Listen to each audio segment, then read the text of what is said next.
आणि त्यांचं मोठ्या दिमाखात स्वागत झालं.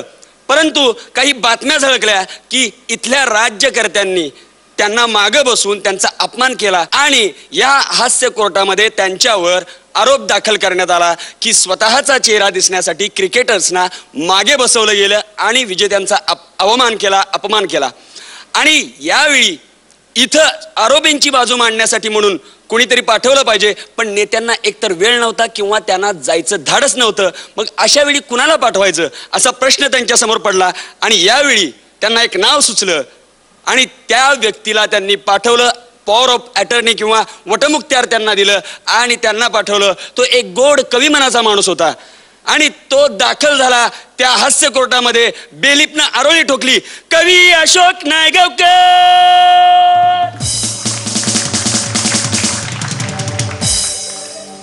नाही म्हणजे खरं सांगतो मी लॉर्ड्स, तुम्हाला म्हणजे खरं सांगतो की अशा काही बातम्या वगैरे झळकल्या आणि आरोप वगैरे झाला म्हणजे तुम्हाला सांगतो की असं म्हणजे अगदी वाईट वाटलं मनाला, म्हणजे की एवढा मोठा असा आरोप केला. म्हणजे तसे नाही तो मला इतकं वाईट वाटलं म्हणजे नेत्यांना किती वाईट वाटलं असेल. हळव्या मनाचे नेते आहेत महाराष्ट्राचे, तुम्हाला सांगतो. असं सगळं वेड्यासारखं वगैरे, मी हा आरोपच वेड्यासारखा किंवा मॅडसारखा आहे असं म्हणेन. आता मी म्हणजे त्याच्या बाबतीत खंडन करण्यासाठी म्हणजे इथं मी आलो. आता तुम्हाला सांगतो, तुम्हाला प्रश्न विचारतो मी की मला सांगा, नेते जास्त दिसतात टीव्हीवर किंवा चॅनेल्सवर किंवा त्यांचे चेहरे दिसतात की क्रिकेटर्सचे दिसतात? आता बघा म्हणजे असं परवाशी ती मोठी मिरवणूक वगैरे असं म्हणजे असं त्याच्यावर म्हणजे बेस्ट टवळं वगैरे काढून अगदी ते 15 खेळाडू वगैरे उभे केले तुम्हाला सांगतो. आणि अशी ही गर्दी, मागं गर्दी पुढं गर्दी, म्हणजे त्याला महापूर वगैरे गर्दीचा असंच म्हटलं पाहिजे तुम्हाला सांगतो. आणि असं सगळं ते सगळी जनता अशी मागं पुढं त्यांना बघते. यामध्ये कुठं चेहरा दिसला का राज्यकर्त्यांचा तुम्ही मला सांगा? आणि त्यांचा चेहरा काय म्हणजे गुडघ्यापासून वर असे नाचताना वगैरे ते दिसत होते. खरं की नाही सांगा? आता म्हणजे हे सगळं झालं, पण टीव्हीवर म्हणजे 5-5, 6-6 तास मॅच असते तुम्हाला सांगतो. असं म्हणजे मॅच मध्ये पुन्हा असं 6 मारली की 3-3 वेळा वगैरे, ह्या अँगलनं एकदा रिप्ले, ह्या अँगलनं वगैरे एकदा रिप्ले वगैरे असं सगळं असतं तुम्हाला सांगतो. अगदी दांडी जरी उडाली तरी म्हणजे 3-3 वेळा रिप्ले, म्हणजे चेहरा किती वेळा दिसतो मला सांगा? आता असं आमचा रिप्ले वगैरे भाषणाचा नेत्यांचा वगैरे कधी घेतला का मला सांगा?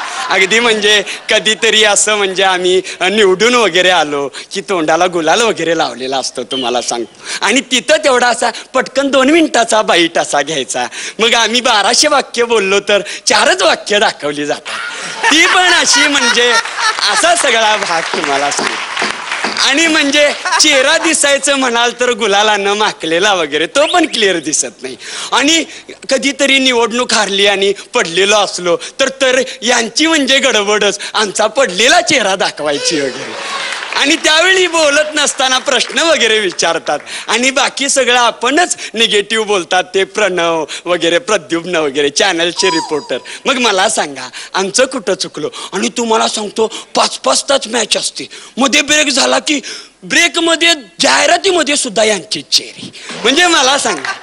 आणि तिथं म्हणजे तुम्हाला सांगतो आमच्या नेत्यांच्या, आता आमच्याकडं पण एखादा दातदुखीच्या टॅबलेटवरची किंवा डोकंदुखीच्या टॅबलेटवरचं मॉडेल एखादं शोभण्यासारखं आहे की नाही आमच्या नेत्यांमध्ये तुम्ही सांगा?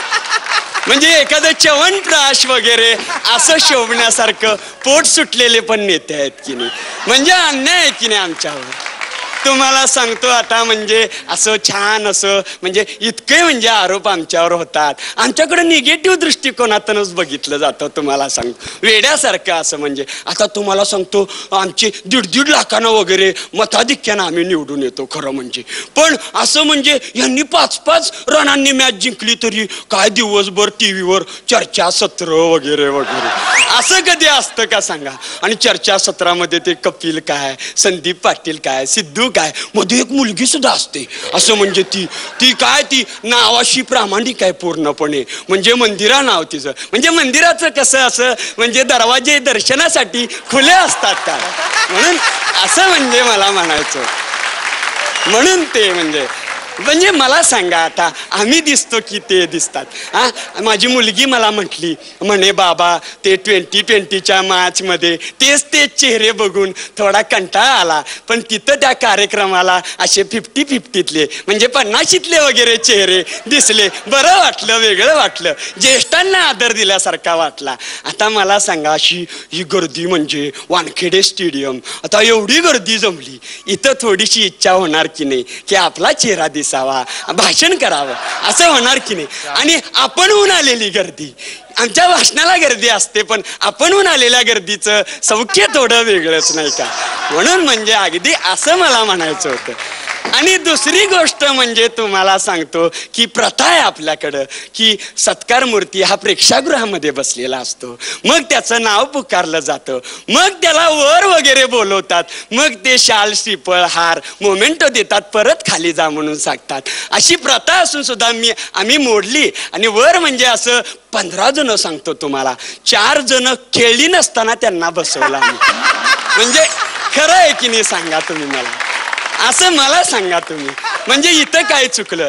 आणि प्रत्येक वेळी नेत्यांच्या वागणुकीकडं निगेटिव्ह दृष्टिकोनातून बघितलं जातं तुम्हाला सांगतो. कारण म्हणजे आता आम्ही पाठीमागं बसवलं असं म्हणण्यापेक्षा आम्ही क्रिकेटर्सना पाठीशी घातलं असं का म्हटलं जातं? मला सांगा, म्हणजे तुम्ही सांगा मला, असं सगळं म्हणजे. आणि मग शेवटी जाताना मी एवढंच सांगेन तुम्हाला की म्हणजे क्रिकेट आणि राजकारण दोन्ही असतं सेम, इकडं बेटिंग आणि तिकडं घोटाळे, दोन्ही फेम.